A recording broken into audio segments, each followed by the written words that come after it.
You're listening to Integrity Report Uncensored, where truth shatters the spin. No agenda, no compromise, just facts. News from another perspective. This is a conservative analysis of South Africa's affirmative action crisis.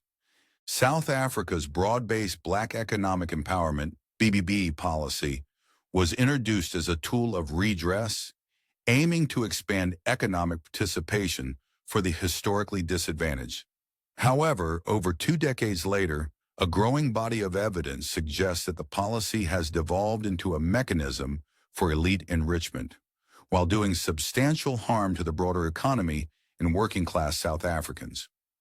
A joint study by the Free Market Foundation, FMF, and the Solidarity Research Institute, SRI, estimates that BEE has cost the South African economy over 5 trillion rand in lost growth and resulted in the destruction of approximately 4 million potential jobs. This is not an isolated finding. It aligns with assessments from Investec and academics like Professor William Gumede, who argue that BEE has effectively hardened inequality and fostered cronyism, rather than lifting the poor out of poverty. The FMF and SRI report finds that South Africa's version of affirmative action, unlike that of countries such as India, Malaysia, or the United States, has become the most intrusive and economically damaging in the world, which is why affirmative action or DEI policies were scrapped by the Trump presidency in recent months, favoring a merit-based approach. According to the report, B-BBEE reduces South Africa's potential GDP by between 2% and 4% annually. Over time, this has compounded to more than 5 trillion rand in lost economic output and nearly 192,000 job opportunities lost each year due to stagnating growth. As Morne Milan, senior associate at the FMF noted, B, as currently designed, is enriching a small elite while throttling economic dynamism and deepening unemployment. We are all stuck in a negative-sum game. Supporting this view, Investec strategist Osagyefo Mazwai has also estimated a 5 trillion rand gap in GDP caused by chronic underperformance. South Africa's economy has grown at a meager 1% per year over the past 15 years, far below its population growth rate of approximately 1.3%, meaning that GDP per capita has declined. This makes South Africans, on average, worse off today than in 2010. Mazwai adds that if South Africa had followed the growth trajectory of its emerging market peers, roughly 4.5% annual GDP growth, the country's economy would be nearing 12 trillion rand today, not 7.5 trillion rand, a 36.7% shortfall. This lost growth represents not only missed investment, but millions of South Africans denied the dignity of work. Perhaps most damning is the abuse and concentration of empowerment funds. According to Professor William Gumede of the Wits School of Governance, South Africa's BEE program has moved at least 1 trillion rand between fewer than 100 politically connected individuals since 1994. This cohort, often tied to ANC party leadership or affiliated trade unions, has been repeatedly empowered, forming what Gumede terms a closed loop of enrichment. Gumede, once asked to conduct a government audit on B's outcomes, was clear. In South Africa, BEE has only benefited a very small group of connected people. It has failed to uplift the masses.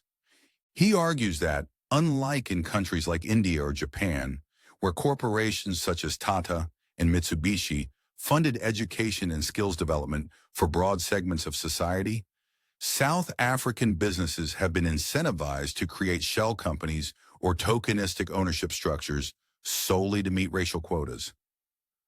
The misallocation of 1 trillion rand, according to Gumede, could have financed mass-scale housing projects, school sponsorships in townships like Soweto, or scholarship schemes for underprivileged youth.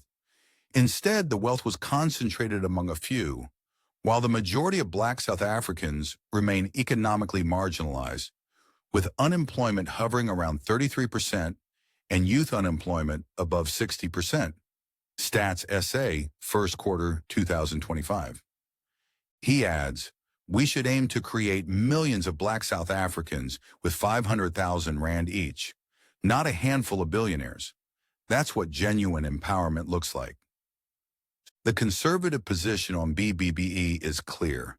Equality of opportunity should take precedence over forced equality of outcomes. Critics argue that BEE in its current form distorts market dynamics, disincentivizes investment, and reduces efficiency in both the public and private sectors. Moreover, meritocratic young Black South Africans without political ties are often excluded, defeating the policy's original intent. Instead, conservative economic thinkers advocate for opportunity-based empowerment, focus on skills, education, and entrepreneurship, merit-based hiring and promotion, encourage competition and productivity, red tape reduction, make it easier for small businesses to thrive, regardless of ownership demographics. Tax breaks are incentives for training, not ownership handovers. As Martin van Staden, FMF's head of policy, said, there are better ways to build a growing and prosperous economy. We urgently need to move from race-based redistribution to opportunity-based economic freedom. South Africa faces a stark choice: continue with race-based, elite-enriching communist redistribution, or pivot toward an economic policy that prioritizes growth, inclusion through merit, and broad-based opportunity. B-BBEE, in its current form, has failed, not because the idea of empowerment is flawed, but because its execution has been captured by a small but politically connected elite group. The economic toll is undeniable: trillions lost, millions jobless, and a nation stagnating while global peers surge ahead. Reform is no longer optional. It is an economic and moral imperative.